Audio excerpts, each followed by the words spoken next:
नमस्कार, आप देख रहे हैं न्यूज़ आपका। एक बार फिर से माओवादियों ने एयरटेल टावर को जला दिया है। आपने देखा होगा कि पश्चिम सिंहभूम जिले के सारंडा में माओवादियों की गतिविधि अचानक बढ़ गई है। माओवादी 14 अक्टूबर तक प्रतिरोध सप्ताह मना रहे हैं, जिसमें लगातार माओवादियों का उग्र रूप देखने को मिल रहा है।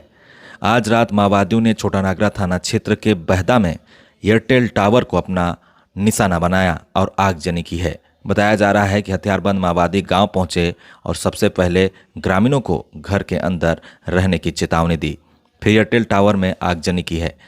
एयरटेल टावर में लगी आग से बैटरी जनरेटर सब जलकर खाक हो चुकी है। माओवादियों द्वारा एयरटेल टावर उड़ाना केवल पुलिस या सरकार को चुनौती नहीं, बल्कि आम जनता के जीवन पर सीधा हमला है। यह सूचना शिक्षा, स्वास्थ्य और आर्थिक जीवन की रीढ़ को तोड़ देता है। अचानक माओवादियों के इस कार्य से लोग डरे और सहमे दिखाई दे रहे हैं। साथ ही कई लोगों का कहना है कि सिग्नल नहीं रहने से लोगों का संपर्क गांव से बिल्कुल टूट चुका है। लोग अपने परिचितों से बातचीत नहीं कर पा रहे हैं। यानी माओवादियों के इस आतंक से कई लोगों ने नाराजगी भी जताई है। टावर में आगजनी के बाद उन्होंने पोस्टरबाजी भी की है, जिसमें लिखा है, पुलिस व अर्धसैनिक बलों द्वारा पकड़े गए हमारे कार्यकर्ताओं व सैनिकों को गायब करके न रखें। संविधान व कानून द्वारा तय सीमा के अंदर कोर्ट में पेश करें, अन्यथा हम भी उसका बदला उसी तर्ज पर लेंगे। तो देखिए, एक खुली चुनौती, धमकी पुलिस प्रशासन को जो है माओवादियों ने दी है। इससे पहले आपको दिखाया था कि छोटानागरा में बाबूडेरा में आईडी ब्लास्ट कर जवानों को निशाना बनाया गया, जिसमें एक जवान शहीद हो गए, 2 जवान घायल हुए। उसके बाद जराईकेला मनहरपुर के कोलबंगा में माओवादियों ने एयरटेल टावर को जलाया। फिर एक दिन बाद फिर देखिए, आज जो है रात में एयरटेल टावर को बहदा में जला दिया है। तो चलिए जानते हैं कि आखिर माओवादी मोबाइल टावर को निशाना क्यों बना रहे हैं, इसके पीछे की वजह क्या है और इससे जनजीवन किस तरह से प्रभावित हो रहा है। माओवादियों द्वारा बार बार मोबाइल टावरों को निशाना बनाने के पीछे केवल हिंसा नहीं, बल्कि एक रणनीतिक संदेश और सुरक्षा एजेंसियों की नाकाबंदी की जो है चाल भी छिपी है। माओवादियों का सबसे पहला उद्देश्य होता है सुरक्षा बलों की सूचना व्यवस्था को बाधित करना। ग्रामीण और पहाड़ी इलाकों में मोबाइल टावर ही सबसे बड़ा संचार माध्यम होता है। जब टावर को नुकसान पहुंचाया जाता है तो सुरक्षा बल के बीच वायरलेस के अलावा संपर्क के साधन खत्म हो जाते हैं। इससे माओवादी छिपने, रीग्रुप होने या हमले की योजना बनाने में फ़ायदा उठाते हैं। पुलिस और खुफिया एजेंसियां मोबाइल लोकेशन ट्रैकिंग से माओवादियों की गतिविधि पर नज़र रखती है। टावर को उड़ाकर या जलाकर माओवादी उस इलाके को ब्लैक जोन बना देते हैं, यानी एक ऐसा क्षेत्र जहां मोबाइल नेटवर्क, जीपीएस ट्रैकिंग और सर्विलांस तकनीकें काम नहीं करती।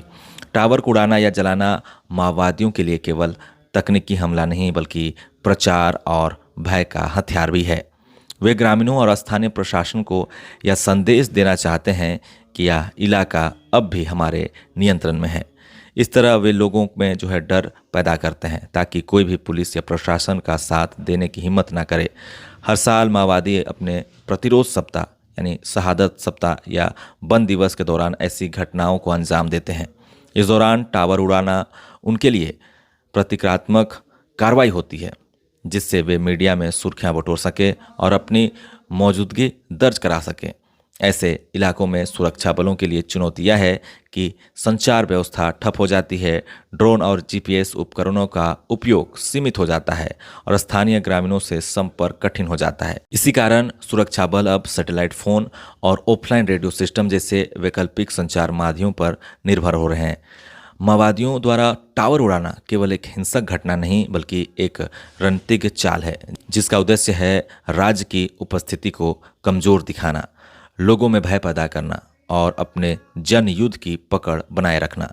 लेकिन सरकार और सुरक्षा बल अब इन तकनीकों का मुकाबला करने के लिए नेटवर्क बूस्टर, सैटेलाइट लिंक और वैकल्पिक संचार व्यवस्था जैसे उपायों पर जो है तेजी से काम कर रहे हैं। माओवादियों द्वारा मोबाइल टावर में आगजनी या विस्फोट से ग्रामीण इलाकों की संचार व्यवस्था पूरी तरह से चरमरा गई है। अब ना फोन लग रहा, ना इंटरनेट चल रहा। आम लोगों से लेकर छात्र, व्यापारी और मरीज तक परेशान हैं। माओवाद प्रभावित क्षेत्रों में पहले ही अस्पताल और एम्बुलेंस सेवाएं सीमित हैं। मोबाइल नेटवर्क ठप होने से एम्बुलेंस बुलाना, डॉक्टरों से संपर्क करना और दवाई मंगवाना सब मुश्किल हो गया है। अब ग्रामीण इलाकों में जनधन खाते, यूपीआई भुगतान, ऑनलाइन राशन वितरण और ई-केवाईसी जैसी सेवाएं मोबाइल नेटवर्क पर ही निर्भर हैं। टावर उड़ने के बाद राशन दुकानों पर ये मशीनें काम करेगी या नहीं ये भी देखना होगा, किसान अपनी फसल का पैसा निकाल पाएंगे या नहीं ये भी देखना होगा, और दुकानदार और कारोबार भी जो है ठप हो गया है। मोबाइल नेटवर्क ठप होने से प्रशासनिक निगरानी भी प्रभावित होती है। पुलिस को गश्त या किसी सूचना पर तुरंत एक्शन लेने में कठिनाई होती है। ग्रामीण सूचना देने में भी असमर्थ रहते हैं, जिससे माओवादियों को फायदा मिलता है। नेटवर्क बंद होने का मतलब सिर्फ तकनीकी समस्या नहीं है, बल्कि यह ग्रामीण के लिए असुरक्षा की भावना भी लाता है। रात में कोई घटना हो जाए तो ना पुलिस को फ़ोन किया जा सकता है और ना ही बाहर की दुनिया से संपर्क। एक ग्रामीण ने कहा, अब हमें डर लग रहा है, किसी भी वक्त कुछ भी हो सकता है, किसी को पता नहीं चलेगा। तो देखिए किस तरीके से माओवादियों ने प्रतिरोध सप्ताह के दौरान एक डर का माहौल बना दिया है और लगातार पुल या मोबाइल टावर को निशाना बना रहे हैं। अब देखना होगा कि 15 अक्टूबर को उन्होंने जो एक दिवसीय का बंद का आह्वान किया है, इसको लेकर प्रशासन किस तरह से सतर्कता बरतती है और किस तरह से उनके इस प्रतिरोध सप्ताह में की गई आगजनी और आतंक को जो है काबू में लाती है। फिलहाल अभी के लिए बस इतना ही। देखते रहे न्यूज़ आपका। धन्यवाद।